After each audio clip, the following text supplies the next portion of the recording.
heard that your numbers have grown, and that's a phenomenon that's going on all across the state of Oklahoma. There's a new energy out there that's pretty impressive.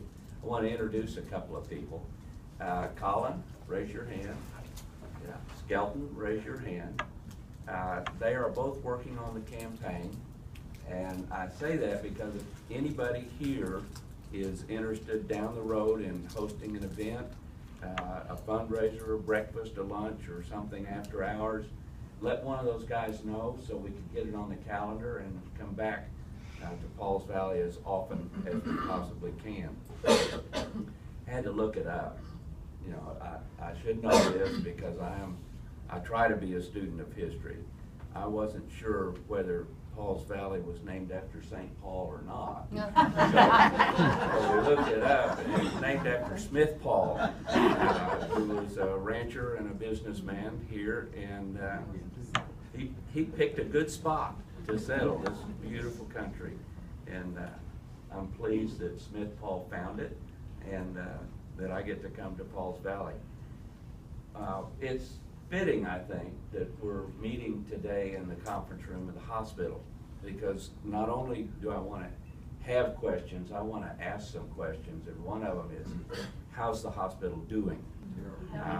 Because there are so many hospitals, particularly in rural areas, that are on the verge of bankruptcy. Some of them have gone bankrupt, and part of the reason for that, not the whole reason, but part of the reason was the refusal of the government that's in Oklahoma City right now to opt into Medicaid expansion. And I think there's a disconnect sometimes when the other side talks about money for government. Nobody's asking for money for government per se. You know, we're looking at what services are provided.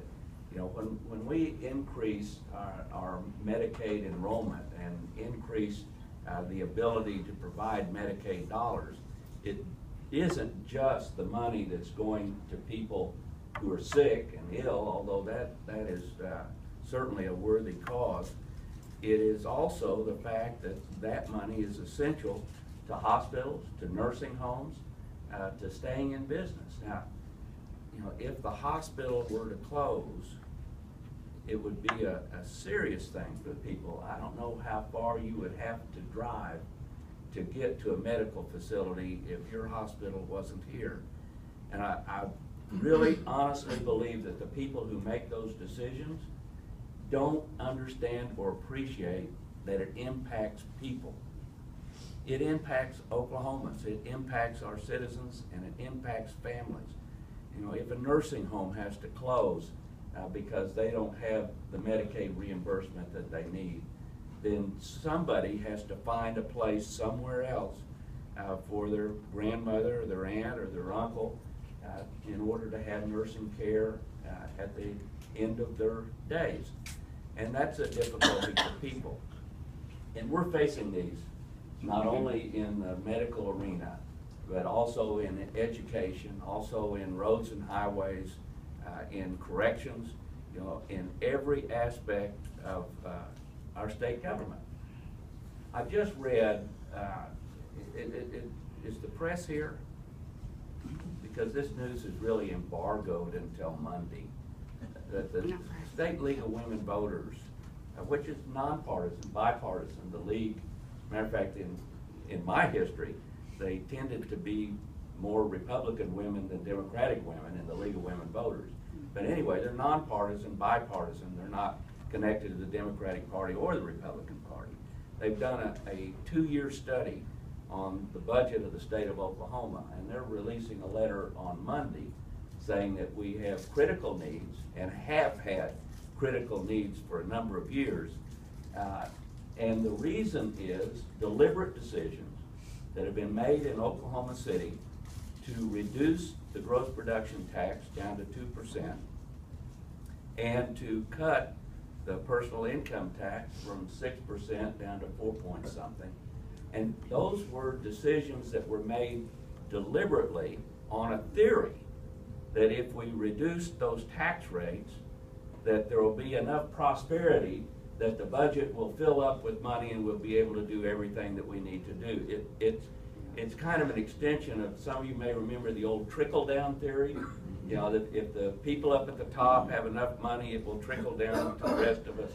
You know, and one on our side said, I don't know if any of you have been trickled on lately. But it doesn't work that way. You know, the theory that was prevalent under Franklin Roosevelt and Harry Truman and John Kennedy and Lyndon Johnson and even Jimmy Carter was, if the people have money in their pockets, you know, if people have good paying jobs, if people have access to care, if the people are taken care of, the rich will get richer. It will just happen. There will be more goods purchased, more economic development, more movement in our economy, more growth, and we will all prosper. You know, John F. Kennedy said, a rising tide lifts all boats. A rising tide lifts all boats. And that's the major disconnect between the parties. I think we're right. I think historically we've been right, and I think we're right this time. It's going to be a very interesting year. You know, either Colin or Skelton is going to do a head count, and the next meeting I go to, I'm going to brag about how many people were at the Democratic Party meeting in Pauls Valley. Just like I've been bragging about how many people were at the Democratic Women's Club meeting in Tahlequah. In years past, they met in a room at the back of the Cherokee restaurant. Some of you may have been to one or more of their meetings. The last time I was there, they were in an auditorium connected to the restaurant, but it wasn't the restaurant itself. And it wasn't just for me. The last several meetings, they've had to have a bigger room because more and more people were showing up. Went up to Alva, Oklahoma, Alva in Woods County, and there was a room full of Democrats in Alva. I was a little surprised. It was a wonderful thing. It was an evening meeting. I went down to Woodward and spent the night and had breakfast with Democrats of Woodward County, and there was a room full of Democrats at the Career Tech in Woodward. It's an amazing thing that's happening, and it's happening all across the state. There's a story that I love to tell. It's a great story, and it's a true story. A number, let's say 5, Democratic women in Edmond, Oklahoma, you know, not a bastion of liberalism, Edmond, Oklahoma, they were upset about the results of the 2016 election on a national level. And they said, what can we do? They were also upset about what was happening in the state of Oklahoma. They said, what can we do? They said, well, let's have a meeting and talk about it and bring a friend. And 50 people showed up in that one woman's living room the night of the meeting. They said, okay, let's have another meeting and everybody bring somebody else. Only we're going to have a bigger room because my living room won't hold any more than 50. It's like Roy Scheider in Jaws. We need a bigger boat, you know, that line. So they rented a place like this, probably at the library, and 150 people showed up. They decided right then they were just upset women who wanted to do something to make the state of Oklahoma better. They decided collectively to become a Democratic Women's Club. And some of them were Republicans. But the vote was unanimous, Democrats and Republicans, to become a Democratic Women's Club and to federate with the state party. And they are today, I believe, the largest Democratic Women's Club in the state of Oklahoma. So here's the next thing. They weren't just talking. They did phone banking for Michael Brooks Jimenez, who was running for the state senate in a formerly Republican district in South Oklahoma City, and flipped that seat from Republican to Democrat, and they were part of the effort to win that seat back for the Democratic Party, and they were successful. So they then worked on Jacob Rosecrans' race, and he's Cleveland County. You know, we're talking about Edmond to Cleveland County. They're phone banking in Edmond for Jacob Rosecrans, and flipped another seat that was Republican and is now Democratic.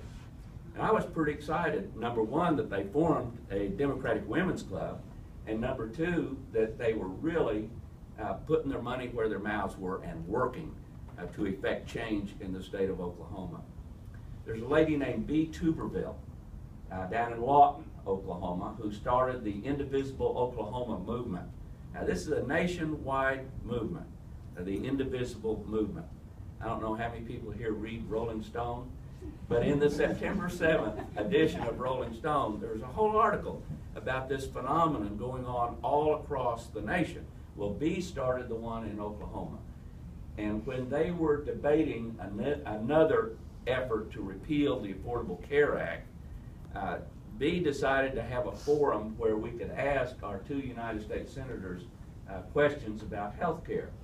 So they invited the senators, they kept having to move the venue because more and more people were RSVPing. Anybody go to that at Rose State College? It ended up at the auditorium at Rose State College.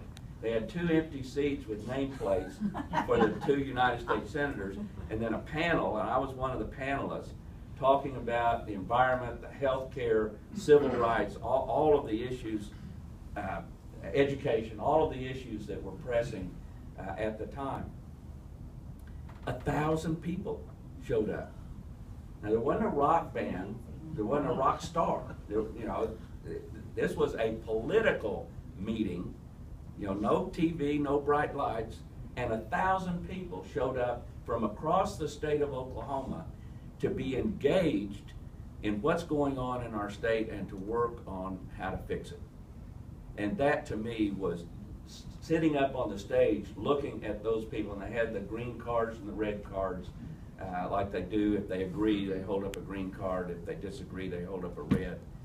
But that whole room was almost electric with the energy that they have there. So I'm excited about I think it gives proof to what is historically true, that in the last 60 years, we have never elected a Republican governor when there was a Republican in the White House. And in the last 60 years, we've only elected 1 Democratic governor when there was a Democrat in the White House. And that was one of George Nye's races, and it was his closest race ever. But whatever it is about the Oklahoma voter, I keep saying they're a little bronky. They don't like too much power in one place. But if the history holds true, we will elect a Democratic governor in Oklahoma in 2018. And based on everything that's happened since our announcement on May 1, I believe you're looking at the next governor of Oklahoma. I think this is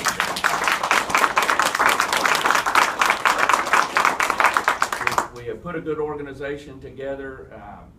Colin and Skelton are just part of it.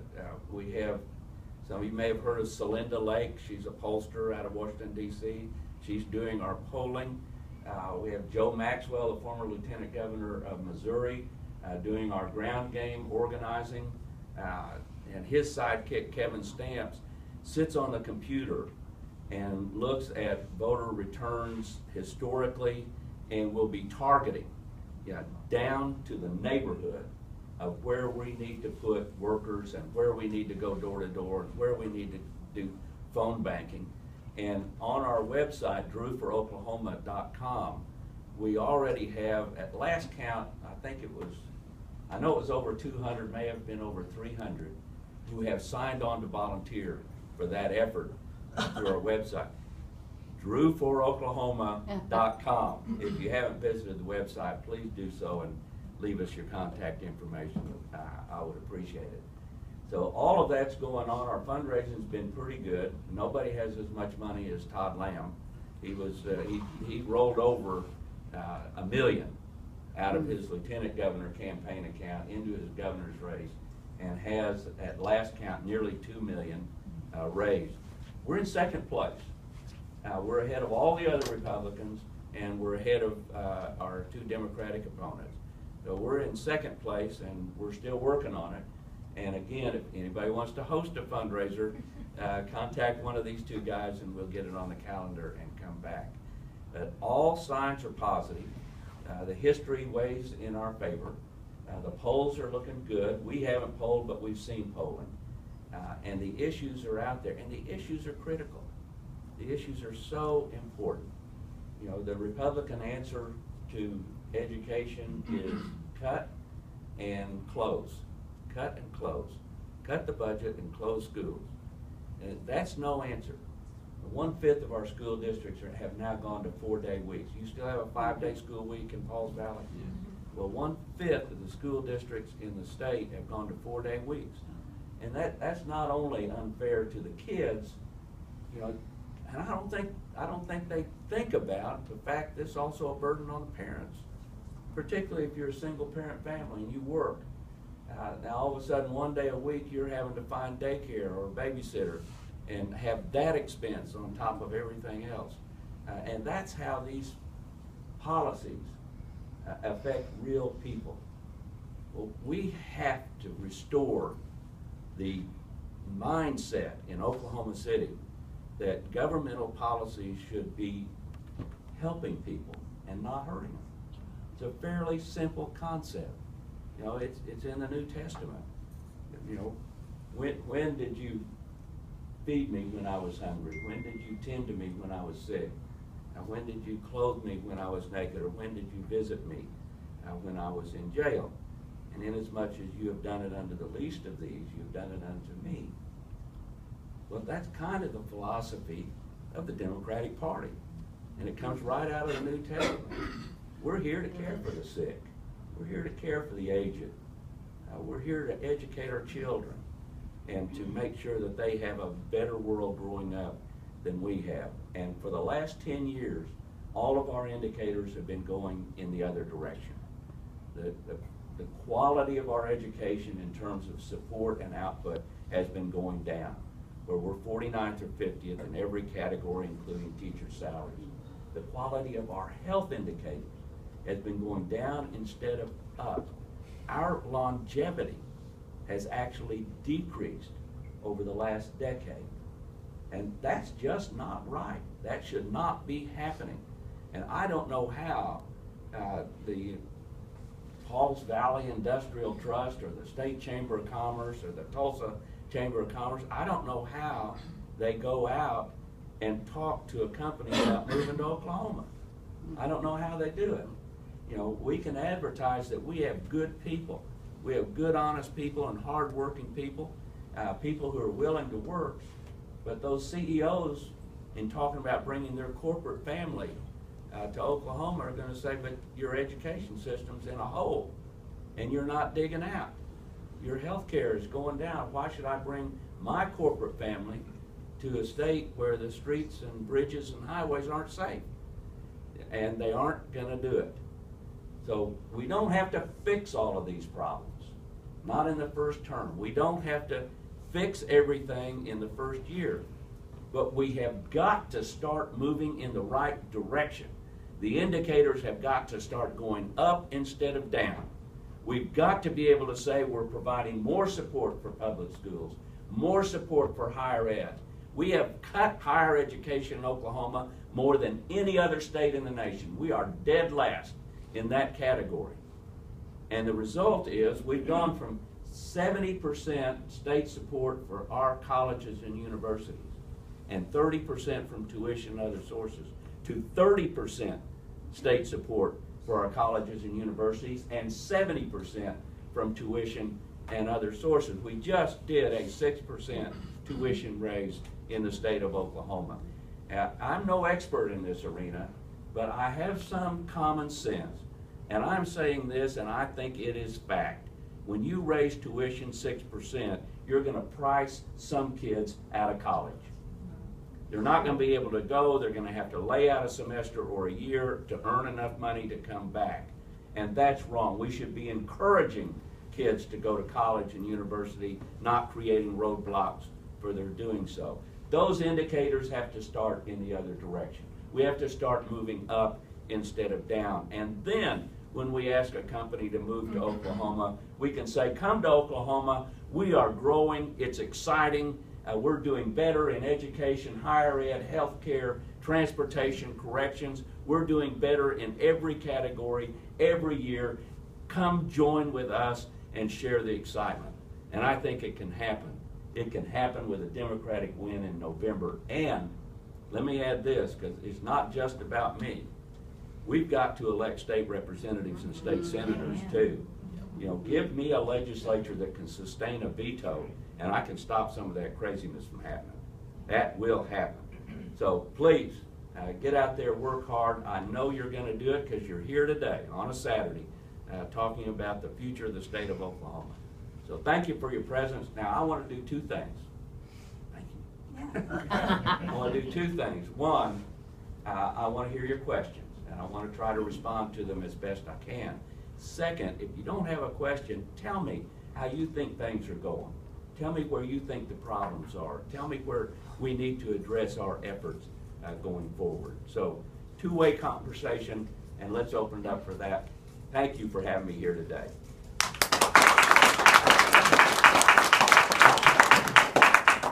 Yes.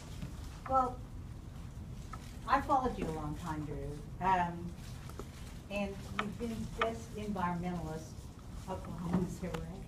But is that going to hurt you with big old? I mean.